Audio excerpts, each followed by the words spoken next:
One morning in early July 1941, as Nazi parachutes rained down from the sky, as people froze and watched, or raced home to barricade themselves inside, or collected their families and prepared to hide, my mother decided to flee. But first she ran back along the dirt road to her house to grab a pair of scissors, a few items of clothing, and her winter coat. In my imagination, it was a beautiful, temperate summer day, but she nevertheless thought to take her winter coat, along with the scissors and a change of clothes. Her own mother stood by and watched in silence. They parted without saying goodbye. My mother's younger sister, 17-year-old Pesha, ran after her, chasing her down the dirt road that led from their small wooden house to the main street of Kolki. "You are so lucky to be leaving," Pesha said, as she took off her shoes and gave them to my mother so she would have an extra pair. Pesha then turned and walked home barefoot along the same dirt road. My mother almost immediately lost one of the shoes. This was one of the foundational stories I grew up with, Pesha and the shoes. My mother came back to this again and again. As with the stories about my father, she would every now and then let slip some astounding detail and then refuse to elaborate. Genug, enough. It was too painful to recount. But in this case, I suspect her reluctance was infused with the guilt of leaving Pesha behind, of not saying goodbye to her mother. They were two strong-willed women, and there had been plenty of recent tension. I wanted to know Pesha, to hear her, to see her, to know what she was like, but my mother wasn't willing to tell me more, other than repeating over and over again the story of the shoes. I have a photo of Pesha from when she was maybe 5 or 6, standing between my mother and their maternal grandmother, Rose.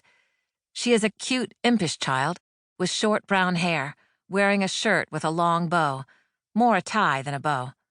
She is holding her grandmother's hand. On the other side of their grandmother is my mother's cousin, Fruka. The photograph looks somewhat formal, or what passed for formal in those days, with a makeshift curtain in the backdrop, and it's the only photograph of Pesha that survives. The photo, with an inscription from my mother on the back, was sent to my mother's Aunt Haya in the United States. The few photographs I have were sent to American and Brazilian relatives. I'm grateful because it is the only thing that enables me to see Pesha as something other than a ghost. If you asked my mother how she survived the war, she would say it was luck and intuition.